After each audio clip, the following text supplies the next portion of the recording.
Assalamualaikum warahmatullahi wabarakatuh. Perkenalkan, nama saya Bunga Puspita Erina Putri dengan NIM akhir 025. Pada kesempatan kali ini, saya akan memaparkan literatur review dengan judul Uji Validitas dan Reliabilitas Food Frequency Questionnaire atau FFQ dan Semi Quantitative Food Frequency Questionnaire atau SQFFQ.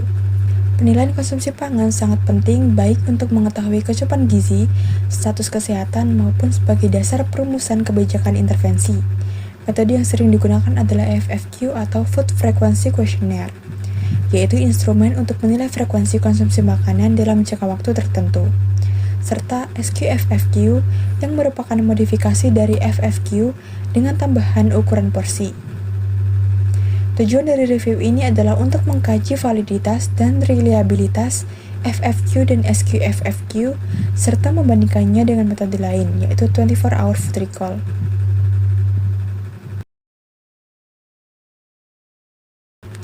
Studi pertama dilakukan di Kenya oleh Villarreal dan tim pada tahun 2021. Mereka mengembangkan FFQ berbasis budaya lokal dengan 123 item makanan, lalu membandingkannya dengan 3 kali 24-hour food recall.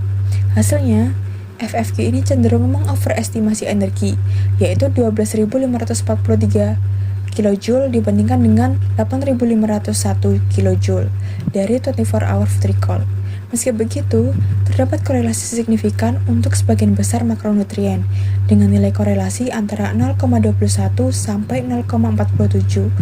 Reliabilitasnya berada pada kategori moderate, ya, dengan Interclass Correlation Coefficient atau ICC 0,6 sampai 0,7. Artinya cukup konsisten jika digunakan berulang, meski masih ada variasi antar responden.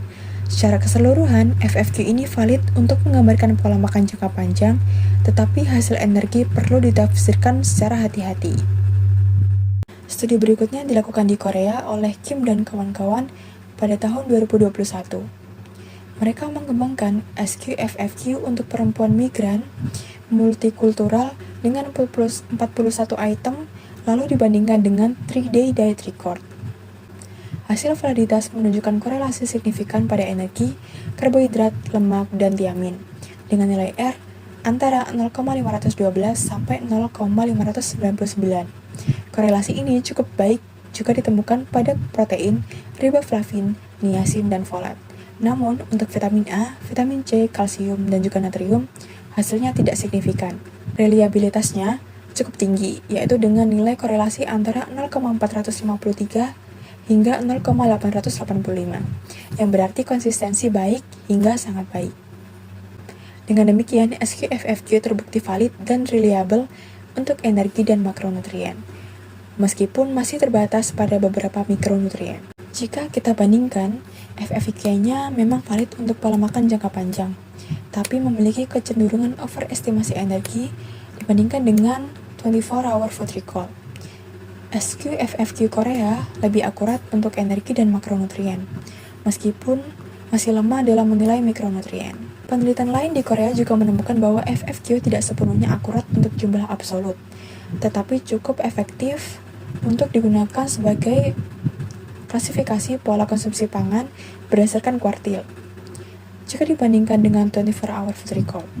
Sementara itu, SQFFQ di Sleman terbukti valid dan reliable untuk konsumsi makronutrien pada anak usia 12 sampai 59 bulan jika dibandingkan dengan 24-hour food recall.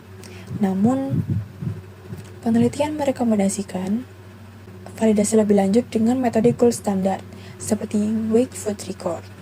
Dari hasil review ini, didapat kesimpulan bahwa pertama, FFQ valid dan reliable untuk pola makan jangka panjang, tetapi cenderung overestimasi energi. Kedua, SQFFQ lebih akurat untuk energi dan makronutrien, namun kurang tepat untuk beberapa mikronutrien.